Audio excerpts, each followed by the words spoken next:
Today we're talking with Lina and Florentin, the duo behind No Worries, Just Shapes, a Vienna-based design studio. Before we dive into the episode, could you introduce yourselves and what you do? Yeah. So we are No Worries, Just Shapes, as you just mentioned. And thank you for having us. Yeah, thank you. We are a 3D-based design studio in Vienna. And I think our main interest focus is on digital nature.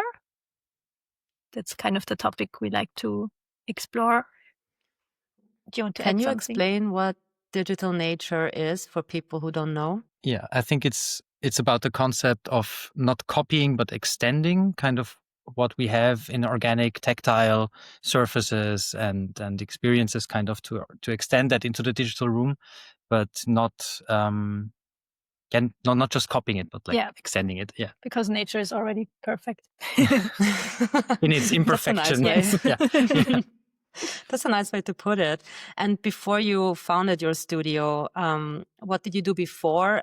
And what is your background? And also, how did you get to the point of starting a studio together? Yeah, how much time do you have? Well, let's just have a quick rundown of events. Yeah, for us, it's kind of a squiggly line because we did a lot of things before. I studied cultural and social anthropology, and I was also active in politics. And then I switched to graphic design, but I also learned photography and set design. So kind of, I dipped into a lot of creative spaces, I would say. Yeah, for me, it's also similar. I studied language arts or creative writing at the University of Applied Arts here in Vienna, and worked as a musician before that and as a sound designer for theater and radio productions, and as a copywriter for brands like Mercedes or whatever, but at a small agency, and then got really into photography with Lina together. And you're also a musician? Yeah, musician, of course, yeah. And we actually did our first project together in 2017. We started it. It was called No Worries, Just Sad. So there's a connection there to our studio name that we have now. And it was a photography project where we did abstract, minimalistic, architectural photography, but not very architectural, I would say. And it's funny. It was more about finding patterns and compositions in urban space. Yeah, which is funny because now with 3D we're talking all about going outside. We're pretending to go outside or creating nature, and when we did photography we were wandering around. Urban space. Yeah. And at some point we just noticed that it's really fun to work together, and then we fell into the whole 3D rabbit hole. So you mentioned the name No Worries, Just Sad, right? For the photography project. Is that how you came up with a name for your studio? I think it was more about the walking around part and just finding these patterns. And then actually just thought about how we could change the name, because we had quite a big following on social media. So we didn't want to leave the space. And then we thought about a different word with S. And it just really made sense because it started out, we did we posted daily when we did this Instagram stuff with the photography, and we always put a caption in parentheses. So as a one word poem or something like that, to accompany every picture. And so it was a little bit more poetic. And then we thought, okay, let's also leave that a bit behind and just do a little bit more. It's just shapes. So we're really keeping it open for wherever we want to take it, basically, style-wise also. Yeah, I love when that happens, when something just kind of falls together. Totally. When we did our naming, it was also kind of a spontaneous decision, and then it turned out to really work out for us, because it's always this conversation starter that we have, because people are like, oh, you're same, and you're Rebecca. Oh, that makes so much sense. Yeah, totally. It's always a good intro. Yeah, it's always a good intro when you have a story like that. Okay, just one more question about the studio. You mentioned that you 3D graphics, right? So you do 3D graphics and motion design, or 3D graphics only, or also focusing still on the photography part, which you started with? We kind of left the photography part behind us. more animation. Yeah. Now, And, yeah. And how did that focus shift? Like, was it an intentional decision, or was it like something, okay, like all the projects that we're getting in at the moment are mostly like 3D focused, maybe we should like focus on 3D, or was it an intentional decision? I think it was first we really fell into this rabbit hole because we kind of loved working with it, because we were able to I don't know, use so much what we learned in other fields in it, because you also have cameras, right, in 3D. Mm-hmm. So you also need to know about focal length and stuff like that. And you also you have a lot of composition. Of course, graphic design plays a big role in 3D. Design. And set design. Mm. So because you play around with lights a lot and you have to know how to light a scene properly. But it was mainly because we like to use the tool. And then it just kind of grew from there. Yeah, I think that's also really a kind of a theme going with us, that we tend to not hop on trends. Like I think we would still use 3D maybe in 400 years, even though it might be the most outdated technology ever, if we still like using it. So I think we kind of follow our own aesthetic and practical feelings. And yeah. In that sense, would you say that the passion came first and the clients came second, or was it the other way around? Definitely the first. Okay, then how did you get your first clients? I think it was Florian Tanzer. Yeah, Florian Tanzer was actually, I think, one of the first? Yeah, pretty much. Yeah, one of the first clients was another artist. So we kind of attracted, I think, people who tend to have a more artistic approach. But it was also very interesting because I think that most of our jobs we got do it to our free projects and not to our paid projects. Because like when we hear that someone wants something, they always point to the things we did in our free time with our passion.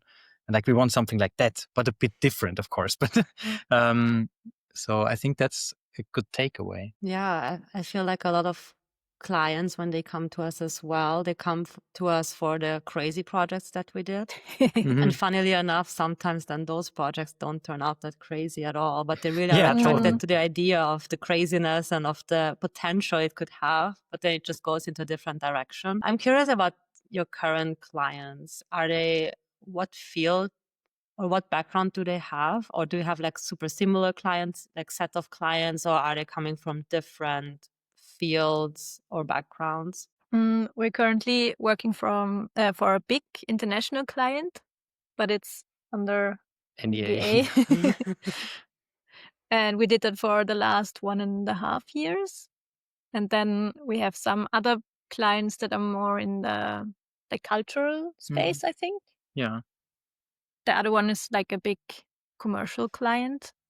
So I think it's like maybe 70-30. I'd also say sometimes 50-50. Yeah, we try to keep like the artsy designy part at least 50% of our time that we have, because like the commercial part, of course, it pays the bills and you learn a lot of stuff because you're under a lot of pressure.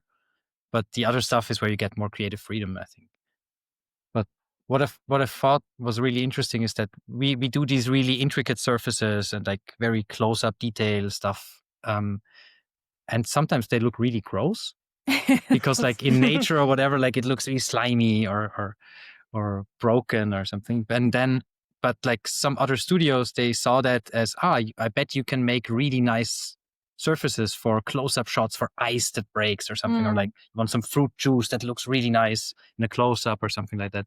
So it attracted the artsy cultural institutions, festivals, Vienna Design Week clients, and also kind of the super commercial ones at the same time. So we could nice kind of use. Yeah, totally. Yeah. We could kind of use the nerdy stuff in both fields. I have a question which kind of like drifts off from what we had planned, but it's something that I find interesting. There's a lot of like talk right now about AI and how AI is like replacing a lot of these things, or could replace a lot of these things like creating assets and illustration and all that. So how do you feel about AI? And do you have an opinion on that? Do you feel scared at all about it? And if so, like, how do you differentiate your work from that? Like scared? I don't think we're scared because we really like what we're doing. And if, for example, like AI takes over the entire illustration or animation field, then we just won't do that commercially and still do it and do something else. I think that's also what our background, if all these squiggly lines, if it brings us somewhere else, whatever, it's fine.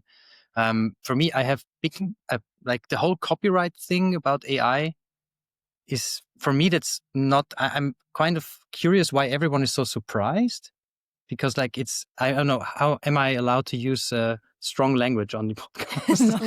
Yes, you are. I think it's like that like huge companies fuck over artists. I mean, that's not news, right? That's an old story, and now it happens on a big scale, of course, and it impacts more people, but it's the same story, I think. But what I'm more concerned about is like more the overall ethical component of AI, and also environmental. Yeah, definitely. Yeah, with the water consumption, everything. So we try not to use it too much, especially for very mundane and like everyday tasks.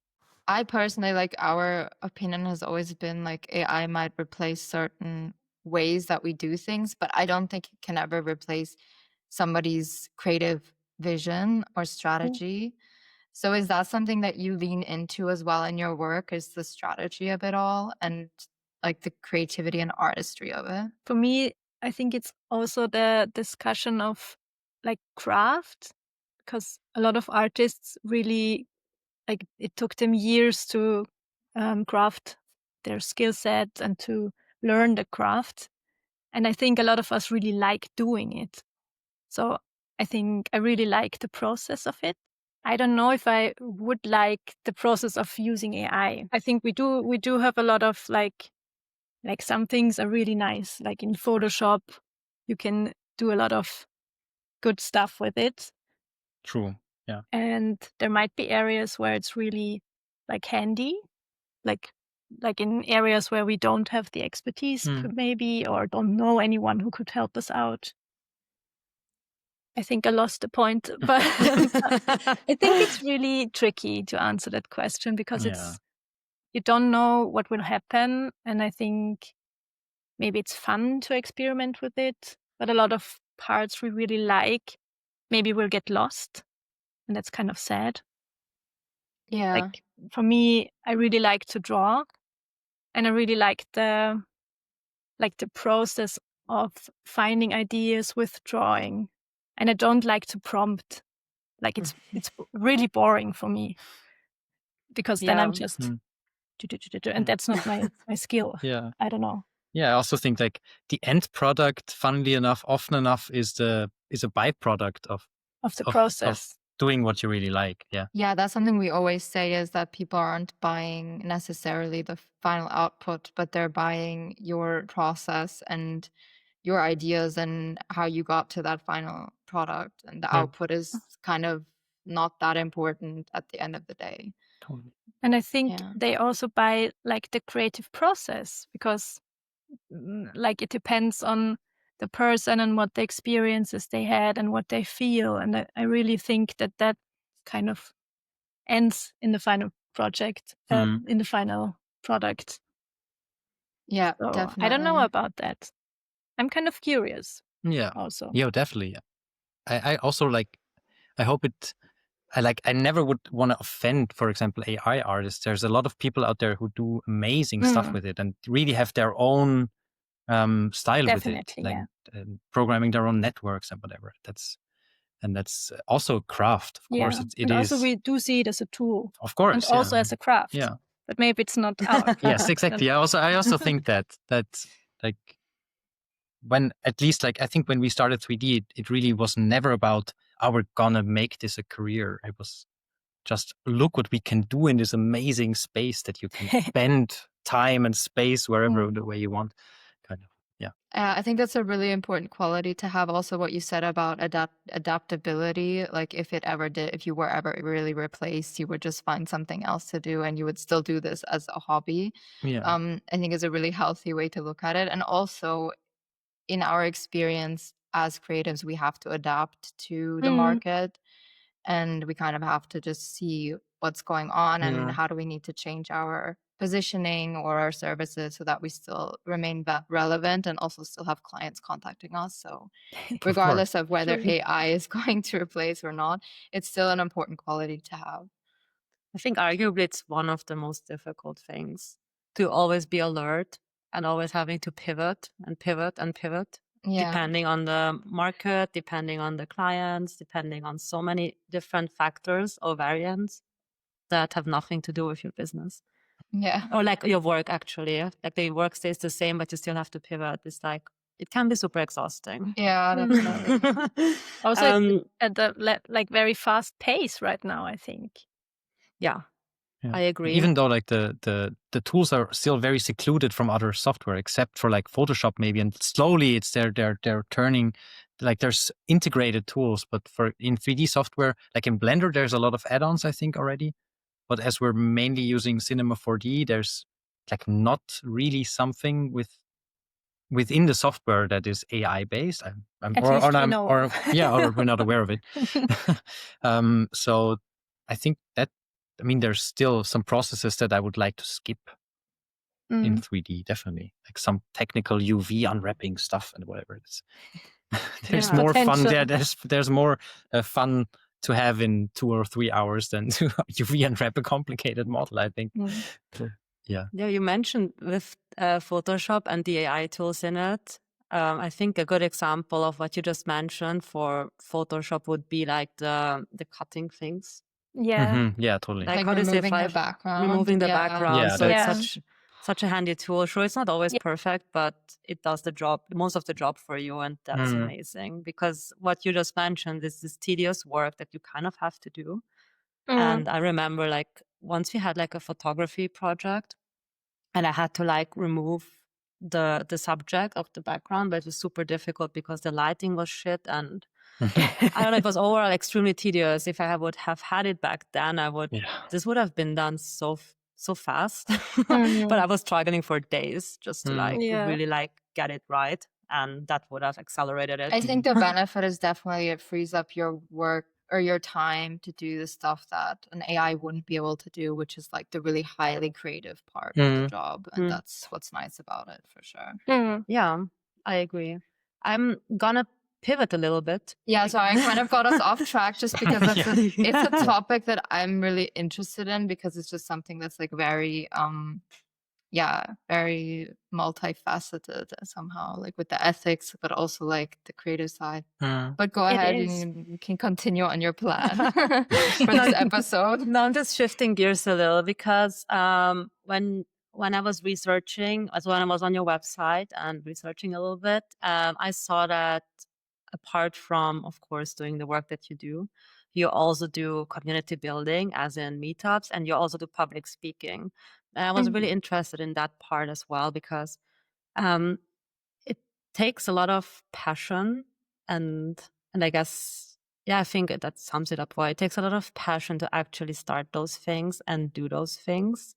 And I wanted to ask you how you even started with community building. And let's start with community building first. Like how you got started with community buildings and the meetups and what they look like. Yeah, I think because it was also a part why we founded our studio, actually. It was the community, because like learning 3D is pretty hard, but there's this super amazing community that you can just text someone on DM on Instagram, and they will basically tell you how they did stuff, because it's still like, come on, you still have to do it.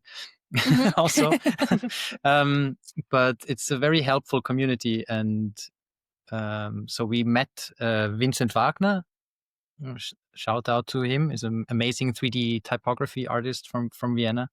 And we just clicked and said, let's organize a meetup. And the first meetup, we had like 10 people. We wrote an email to everyone. We're going to meet at this Gasthaus and get some food together. It was like 10 people. And I think in 1 year, we were 100 people in the WhatsApp group, or something. And now we're doing these meetups semi regularly, so like 3 or 4 or 5 times a year. Because if you do it every month, it kind of gets stale, I think, and people stop coming. And it's not that if you have every second Saturday, then you have 5 people on the table, I think. And so we're always 30, 40 people, and it's super nice, just eating and just sharing. And I think like some jobs got started, studios got started, in this whole realm, and it's just a super nice mix of veterans and students and like all different creatives. It's not like 3D exclusive or motion design exclusive. There's also game designers, illustrators, visual artists, kind of. It's very open. But I would say it's mostly like moving. Yeah, it's mostly moving, but yeah, mostly, yeah. I mean, it's good to have a niche so people know what they sign up for or what they come for, because it's also more relatable if there's people from at least from a similar field, and you can have like mutual topics. And since you just mentioned that you now host around 40 people, you said, right? Yeah, so like I think it's 150 people in the group, but every meetup we have around 30 to 40 people. It's called Vienna Motion Bunch. If anyone wants to check it out, and if anyone wants to join, is from Vienna or around Vienna, just let us know via DM. Gladly, we'll definitely link it in the episode description for anyone that would be awesome. Who's interested in that. I think it's so positive to hear that the community is so open. Like the thing you were saying before about DMing someone, asking them a question, and everyone's just like so open to helping. It reminds me of the development community, which I feel like is very similar. They're also like everything is open source. There's no paywall and all that. I feel like the design community is very different. Like the graphic design community is not like that. I felt that like too. Yeah, everyone's kind of like in their own world, and they're kind of looking out for themselves, and they're not so like they don't like to collaborate or give away like secrets, because then they see everyone as like competition a bit. That's kind of the vibe that I've experienced in the graphic design field. Yeah. What did you experience? Because you mentioned that you had a similar experience. Yeah, I was kind of surprised about the 3D community, because I don't know. But when I think about the designers I know, they are also very like nice and open and like to share. But I think when I was studying, I also got the feeling that it's more like you're more to yourself. Yeah. Yeah, now that you mention it, whenever we had interviews, everyone is extremely open. Everyone's like, yeah, let's meet, let's like keep in touch. Like if you have any questions, just like, I don't know, just write us.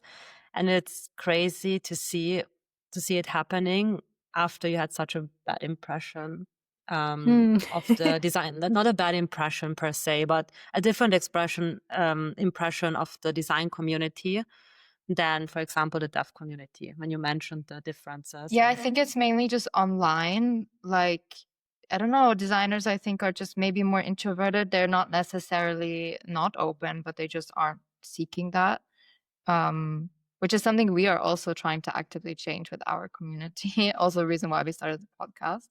But yeah, everyone we've met and the designers we know are actually super open and helpful.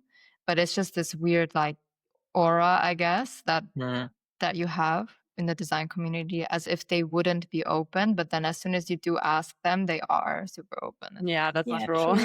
Yeah, that's true. I think maybe it's just like an online bias thing going on. Yeah. Oh my God. Okay. So something else about the meetup, is this something, just because I just remembered that my question got kind of like ignored. I just noticed that I didn't finish my question, which was, where are you hosting it currently with 40 people attending? That must be a bit difficult to organize, isn't it? Yeah, I mean, if we are like 30 to 40, then it's all right. Yeah, if we come more, I think we will have to find a space or something. Like now we're doing it at the restaurant, basically. Yeah. So we just meet up and have some food and drinks, and it's very low key. And we have sometimes we have like more tables, and most of the time we have like one big table. A table for long 20 table. with 30 people sitting, Yeah. which is really nice because then you really get talking. But Okay, we love also that. did an event at the Design Austria, Design the forum, Design right? Forum. Yeah. And I think it was about like over 100 It was people? 200 people 200 almost, I people. think, yeah. Oh, okay. But it was like with talks. We did that once last year. Yeah, It's like a completely free event. last fall. That was cool. We're definitely going to do that again. Yeah. Maybe next year. Okay, that must have been like a lot of like, how do you say? Wow, my English today is so Organizational shit. work. Thanks. Okay, I will redo this one. Okay, so that must have been a lot of organizational work. Do you just do this alone, or do you have people that help you?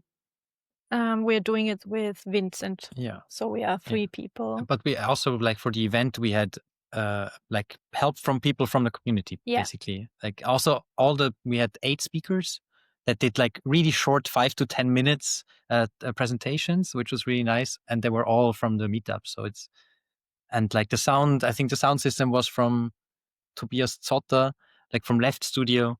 And so everyone brought something to the table. It was really nice. And we also like had the sponsoring from Maxon, so it helped with food and drinks. Got that covered. Okay, that was actually my next question. Yeah. About like the financial aspect of it all, especially since it's a free event. So I'm assuming the Design Austria kind of like, is it rent based, that location, or did you get it as like a sponsoring gift more or less? Yeah, we had the luck that it was in the Vienna Design Week program. Yeah.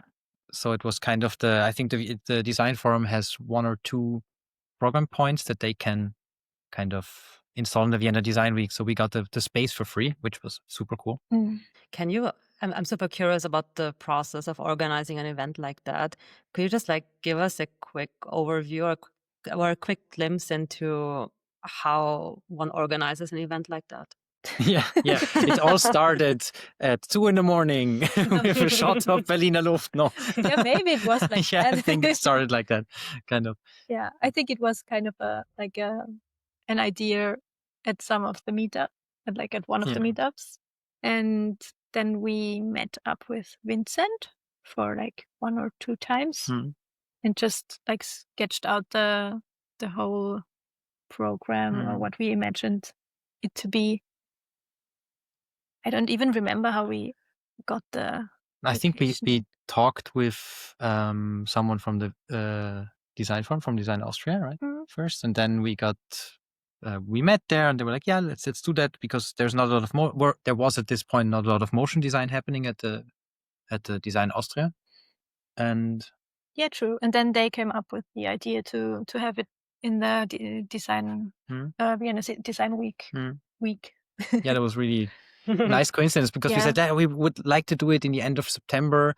Just in the end of September, that's Vienna Design Week, and it kind of like went from one point to the other. And then we thought like, we want speakers, food, and the DJ, like Tobias Raschbacher, played some records afterwards. So it was never like the plan, really. It just kind of just fell into place. Yeah, and it was a natural progression from these meetups, I think, also because we kind of thought, it's super nice that we meet up, but what else can we do with it? Where else can we take it? I think it's really cool. It's like a really cool example of how community works. Like everyone kind of gets together and everyone does like a little bit of work, and then you can create something really big out of something that's just like an idea. True. Because you have all these people helping you. Whereas like if you're just alone and you don't have all of these people offering like a piece to the puzzle, it's a lot harder to get something like that started. Yeah. Also, it's super motivating if you know that you have like at least 50 people in the group saying, "Yeah, I'm coming to that," and it's going to be fun, and it's just an extension of the regular meetups, kind of. Yeah. And also, I think what I wanted to say before is that like people are all like, a lot of the times they're really happy that someone does something. Maybe you think, who will come to this? Who needs this? But most of the time, just no one thought about it. And most of the time, they're really happy that there's something happening. At least in the 3D bubble, we are like all sitting behind our screens all day. I guess with deaf, it's similar. Maybe it's similar. So you kind of need to like create the spaces to meet up. Definitely. I think a lot of people are happy that someone else is doing that work.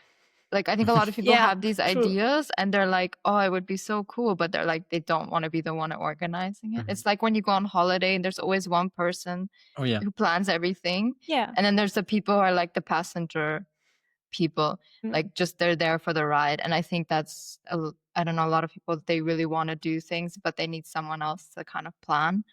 And yeah, but when you have a community of that many people, you're going to find enough of those planners to get something started, which is really cool. Yeah, I agree. We were actually also like having a conversation with some of our peers, and they were like, "Oh, it would be so cool if we had like a meetup with like freelancers, like talking about like more like business related, because like to talk about struggles, to talk about wins and whatever just comes to your mind." But like no one was like willing to step up and actually do it. We were just like fantasizing how cool it would be. Yeah, I was like, why has everyone was like, yeah, we've talked about this. Every time we meet up, we talk about it. I'm like, why has no one planned it? And like, yeah, no one wants to. So yeah.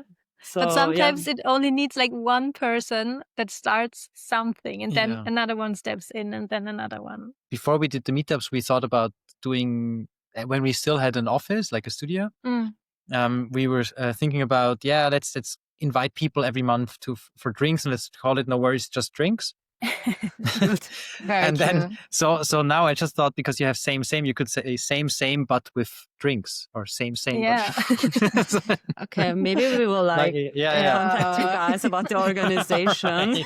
I see you're motivated, so that's helpful. No, it's definitely something that we have like we see happening in the future, some kind of a meetup. Yeah, we have AJ on it. Yeah, luckily we have someone who to help us plan, because we are not, both of us are not the planning people. Yeah, also just too much going on. Yeah. Yeah. I mean, that's an interesting question actually, is how do you juggle the studio, doing your client work with, and another aspect of your business, which is the community? I think the community building is not doesn't feel like work, or it doesn't take that much time. Maybe it looks like it, but as we are 3 people, it's kind of like someone does that and someone does that. And it's not all of the time. It's like sometimes we have an event coming up, then it's more, but then 2-3 months there's nothing. So true. I mean, that's that also fair. helps. I feel like all the people we've asked who do community have said the same thing. So that motivates me more to do it. Yeah. To me, it seems like such a big task, but it's good to hear that it's doable. Sometimes it's a big task. Yeah, it feels like a big task sometimes if you have like really full days and everything, and you think, no, we have to organize the next meetup. But since we're not doing it every 2 weeks, yeah, that's helpful easier to have it at less like regular intervals, Yeah. or less like tight intervals. I can see that being maybe helpful for the organizational part, where you can be like, okay, let's move it a little bit, or let's not do it this month. Let's do it next month. So it kind of can adapt to your workload a bit more. Yeah. You have the right to do that because it's like your choice. Yes, exactly. Yeah, it's just the feeling of responsibility. We're like, I should be really like doing this month, and then you just kind of like, but maybe it's also good to have a deadline. Anyways, we will keep you guys posted. Please do. Yes. Another like I would like call it branch, or I don't know, like another field of work that you branched out to is public speaking. And I'm really interested in how that started and what your first speaking gig was. It was actually at Pixel Vienna 2 years ago. 2 years ago, yeah. Yeah. And it kind of came out of community, right? Like we got asked by Marisch and Sturm, who are the organizers of the event. And then I think when we had the talk, or when the program went live, there was someone from Maxon. Yeah. Shout out to Karen. Yeah. And then he asked us if we wanted to do something for Maxon, which is the company that has the 3D program, like Cinema 4D, that we work with. Oh, cool. Okay. So really big opportunities right from the start. Yeah, that was super lucky. I Yeah. think because the nice thing about Pixel is it's a community built event, so it's free. It's 2 days of talks with speakers, huge party afterwards and everything, and it's all totally free. So And also it's go there. coming up very soon. Yeah, in November.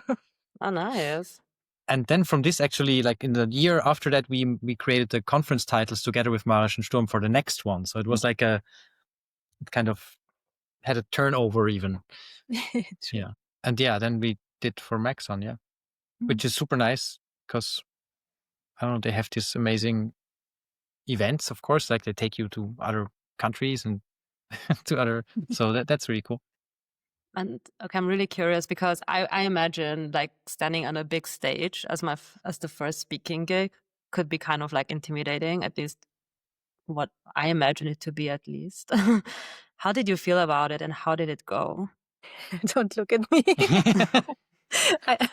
I'm kind of more nervous about these things. But I think it gets better. Like everyone says that it gets better with experience. And also like when you talk to the other speakers, then you kind of, everyone is like nervous. And some of them are just like, yeah, I did it 100 times. Yeah. So don't worry. I think it helps that also the events where you speak at are like a community. True. You get this vibe, this energy. If there's a good vibe in the room, then it helps. But to be honest, like it depends also on size. Like we did smaller ones for 100 people, 200 people, like workshop style, and then like more like Forward Festival, which was definitely a step up, like audience wise, also like just the amount of people, not. But that was, I was also nervous there. Yeah, to be honest. of course.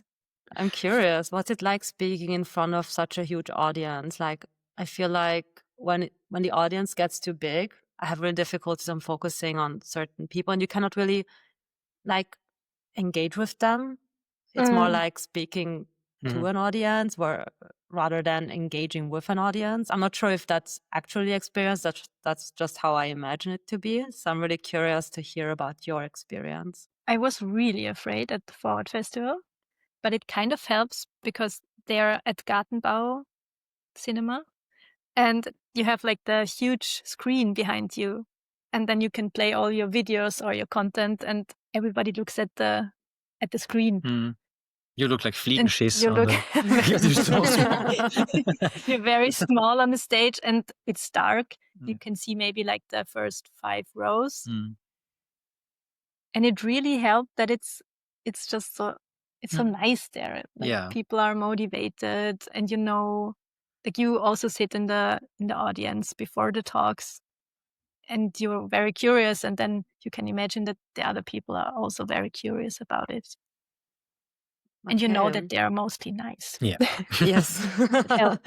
That really helps. It does help. We've done a few like smaller talks with smaller groups and I feel like I always felt nervous before, but as soon as you start talking, you see the reactions of people and you see like they're nodding or they're smiling and then you kind of relax a little bit. Yeah, but that's what I meant about the difference, about having this huge audience. It's really difficult to focus on specific people or to like really get their reactions. And for me, I imagine it to be just way more difficult to speak and to engage with them. So that's why I was extremely curious about your experience or your point of view. And I'm also another thing I'm curious about is that when you prepare for a talk, do you have like specific topics that you always come back to, or is it depending on where the talk is or who's hosting it? I think both. Yeah, both. So what we like to talk about is this kind of squiggly line career path, as we call it, because it comes with a good amount of imposter syndrome. Like if you do a lot of things and you're always new in some fields and you already have to present yourself. Yeah, just present yourself. I mean, it's enough, That's right? enough for itself. So that's something where we hope that we can take away some anxiousness from people in the audience. Like they think, oh, I didn't know that I was going to be a surgeon at age 4. And, there's like these more linear career paths, which is also fine, but it's just not the way we kind of approached it or how it ended up happening. And maybe it's also not for every creative person to have like a straight line, because we are so curious all the time, a lot of us. And then it makes just more sense to like go where your curiosity or passion takes you, because that's when you have like a lot of energy. And I think that's one thing we talk about. And then also about like personal projects. Yeah, I think we rather focus more on the personal projects than on the like client work. Also on our website, we have more personal projects than client work. True. Which sometimes has to do with NDAs and stuff like that, but also with kind of curating your own style, I guess, that you also want to be known for. Because of course we can also make like a logo bigger in 3D. Make it turn. But but you mentioned about like, it also depends on the venue and the event. Because if it's more workshop, then we can go with a little bit more in technical details and show some techniques or whatever. But in like at events like Forward Festival, where it's more about, I would say, like inspirational or just creativity in general, then keep it a bit more on the lighter technical side, kind of balance. I have one final question to do with the speaking, which kind of brings us also to the like final question that we always ask. I feel like it's kind of a mix, but usually we ask our guests, what would they tell someone who's starting out, and what would you say to your past self, like if you go back in time?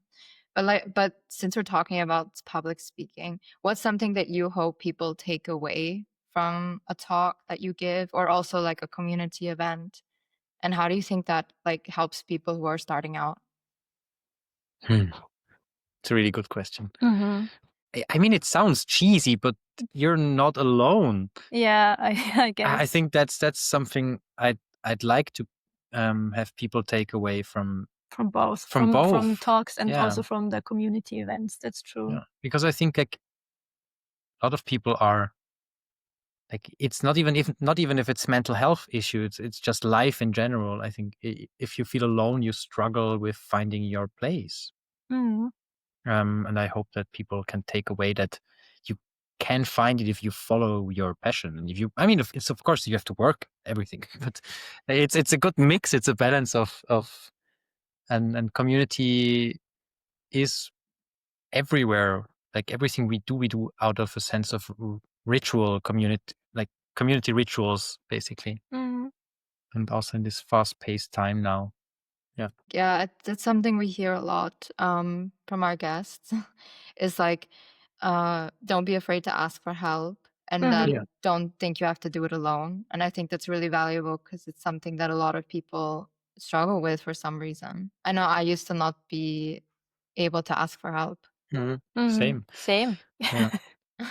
Maybe it's like, maybe it comes also from a sense of the imposter syndrome and embarrassment, like feeling like I should be somewhere else. I should be like, I should know this already. And I think it's like, it's always scary to ask for help, and especially in like the professional sense, where you're like, okay, I don't know how this works. Can someone help me? And I don't know, it could come from a place of it's like embarrassment. I think because then you have to admit you don't know what you're doing. And then you also, other people find out you don't know what you're doing. And then if you're already struggling with like imposter syndrome, which I feel like almost all of us go through, then you feel like that kind of confirms what you already think about yourself, which is not true. It's not the case. No, because asking for help is actually super powerful and should be like something that should be incorporated in your work, in your professional life, because we can't know everything. And it's amazing to like whatever you experience and whatever we experience, and we can like bounce ideas like off of each other and like experiences off of each other. And what you mentioned is like you feel less alone, because we might not have the same struggles, but we all have struggles. Yeah, totally. Yeah. I also think that, I mean, you're working together closely as a duo most of the time, right? Or not just, but like as a studio duo. And I think this is already where it came from, that we organized these events, that it was easier to say, let's do a community event if you're not just one person saying, I'm going to do a community event. You just have two people who are kind of, Yeah, I think it's always helpful to be a duo, at least in our experience. It's good to have. We always say we wouldn't be still doing this probably if we were alone. Not in this form. Yeah. Definitely not. So totally relatable where you're coming from. Okay, I think that in this sense is the final question. Yeah, I think they answered it very well. I think so too. I think that the normal final is like a bit of a different final question that we usually have, but it's still like extremely valuable. Okay. Well, thank you so much for your time. Thank you so much for being here. Thank you for listening to this episode of Never Went to Business School. Don't forget to follow us here on Spotify. And if you enjoy our content, check out our YouTube channel for more educational videos and subscribe to our newsletter on Substack.